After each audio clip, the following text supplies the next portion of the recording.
सभी को नमस्कार। श्रीमती गुमानबाई पन्नालाल भंसाली राजकीय कन्या महाविद्यालय पाली से मैं जितेश कुमार जांगिड़, सहायक आचार्य चित्रकला, सर्वप्रथम आप सभी का ऑनलाइन ई क्लासरूम में हार्दिक स्वागत करता हूं। जैसे कि हम बीए द्वितीय वर्ष के चित्रकला विषय के अंतर्गत विभिन्न भारतीय चित्रकारों का अध्ययन कर रहे हैं, इसी क्रम में आज हम अध्ययन करेंगे एक श्रेष्ठ भारतीय चित्रकार कांटीगिरी कृष्ण हेबर का। कांटीगिरी कृष्ण हेबर को के हेबर के नाम से भी जाना जाता है और के हेबर का पूरा नाम कांटीगिरी कृष्ण हेबर है। कांटीगिरी कृष्ण हेबर के अनुसार कलाकार को एक सृष्टा होना चाहिए जो अपनी कलाकृतियों के माध्यम से समाज में उदात्त भावनाओं को स्थापित करता है। मेरी मान्यता है कि यदि कलाकार दैनंदिन जीवन के अनुभवों को पूरी निष्ठा से अभिव्यक्त करे तो वह लोगों के समक्ष जीवन की पूरी व्याख्या प्रस्तुत कर सकता है। यदि एक भी ऐसी कृति को लोगों के द्वारा समझ लिया जाए तो वह समाज में क्रांति उत्पन्न कर सकती है। ये तो है कला के बारे में हेबर के विचार। अब हम कुछ बिंदुओं के अनुसार उनकी कला यात्रा का अध्ययन करेंगे। सबसे पहले लेते हैं कांटीगिरी कृष्ण हेबर के जन्म और शिक्षा को। कांटीगिरी कृष्ण हेबर का जन्म कर्नाटक के कांटीगिरी ग्राम में सन 1912 ईस्वी में हुआ। कांटीगिरी कृष्ण हेबर ने मुंबई के sir J school of art में सन 1934 से 1937 ईस्वी में डिप्लोमा उत्तीर्ण किया। जैसे कि मैंने पूर्व के भाग में नारायण श्रीधर बेंद्रे का परिचय दिया था, उन्होंने इसी कला विद्यालय से 1934 ईस्वी में डिप्लोमा लिया था और यहीं से के हेबर ने 1937 ईस्वी में डिप्लोमा उत्तीर्ण किया है। तत्पश्चात सन 1939 ईस्वी में ही इसी संस्थान के ये शिक्षक भी नियुक्त हुए। अगले बिंदु में हम बात करते हैं भारतीय संस्कृति व परंपरा से जुड़ाव। कांटीगिरी कृष्ण हेबर ने पूर्व व पश्चिम के सभी प्रभावों को ग्रहण किया था, लेकिन अभिव्यक्ति के स्तर पर वे अपनी परंपरा व संस्कृति से ही जुड़े रहे। इन्होंने जो है, जैसे कि नारायण श्रीधर बेंद्रे ने भी पश्चिम की कला और कलाकारों का अध्ययन किया था, लेकिन 1966 के बाद इन्होंने अपनी स्वयं की स्वतंत्र शैली विकसित कर ली थी, जिसको बेंद्रे शैली कहा जाता है।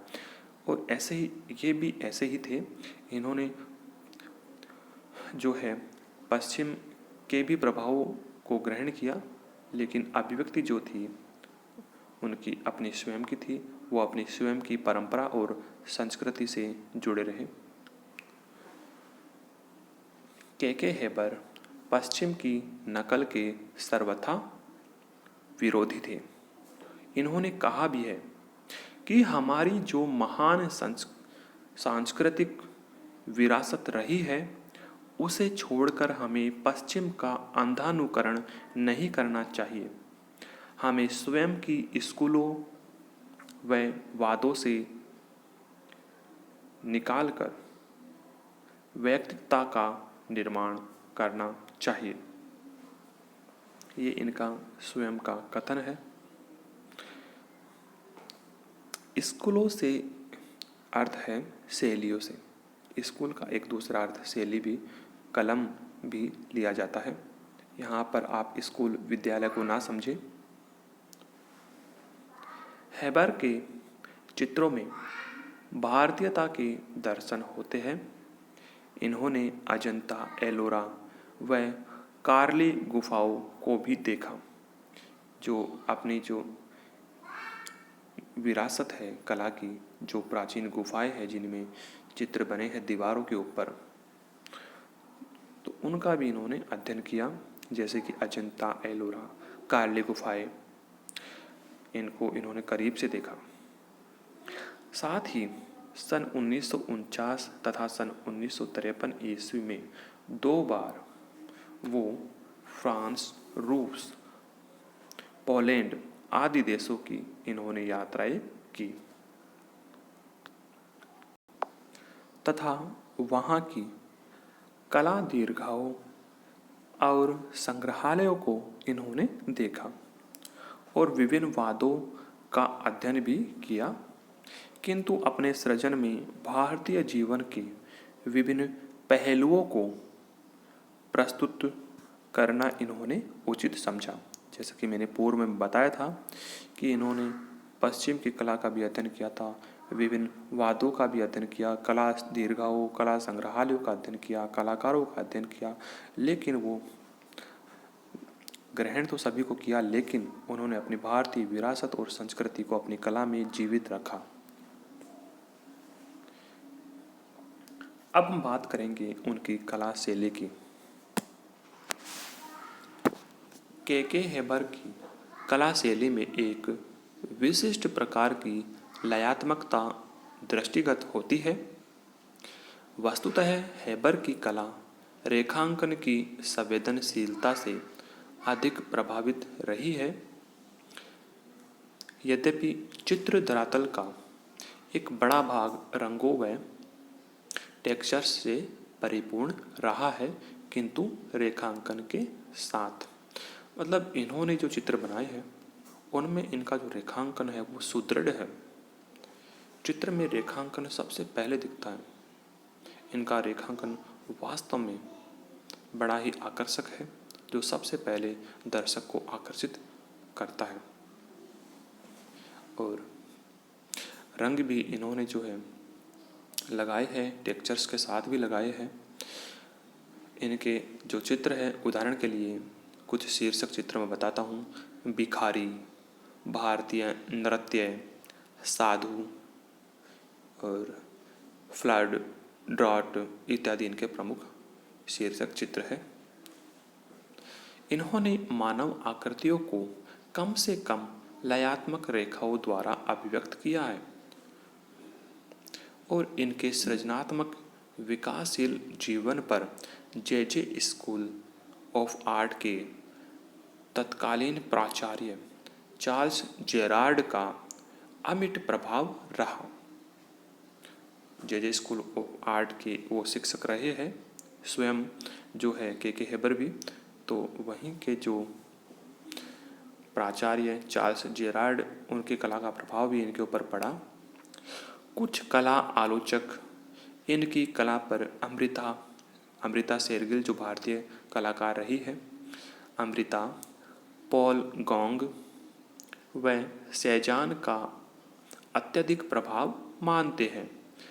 तब भी के हेबर की कला जिस भावभूमि पर आधारित है वह निसंदेह विशिष्ट व निजी है, मतलब उनकी स्वयं की शैली से प्रभावित है।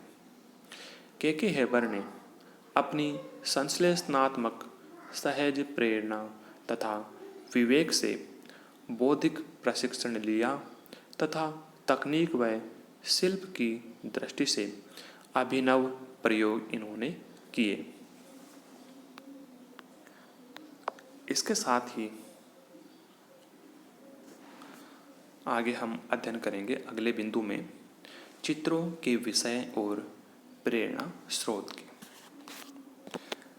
के हेबर ने विषय की दृष्टि से भारतीय वातावरण व कथाव्रतों को ही ग्रहण किया।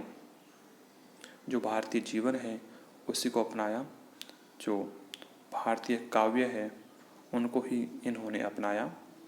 भारतीय ग्रामीण जीवन, नगरीय जीवन, वहाँ की शैली वहाँ के लोक पर्व, प्रकृति के विभिन्न रंग इनके चित्रों में विद्यमान है। उनके चित्रों के विषय में जन साधारण के मानवीय सौंदर्य के दर्शन होते हैं। इन्होंने जन सामान्य को, आम व्यक्ति को भी चित्रित किया है अपने चित्रों में। इनके चित्रों के प्रेरणा स्रोत थे मजदूर, किसान, मछुआरे, फल बेचने वाले और इनके साथ ही ऐसे ही आम लोगों के दैनिक क्रियाकलाप, ये समस्त जो है इनके प्रेरणा स्रोत रहे हैं। के हेबर ने दृश्य यथार्थ को ही अपनी कृतियों का विषय बनाया। जो दृश्य उन्होंने देखा है, जो वास्तविक जीवन में अनुभव किया है, उसी को ही उन्होंने चित्रित किया है। जो गरीबी, भूख और अभावों के रूप में कलाकृतियों में मौजूद है। इन सब के साथ आज के लिए इतना ही।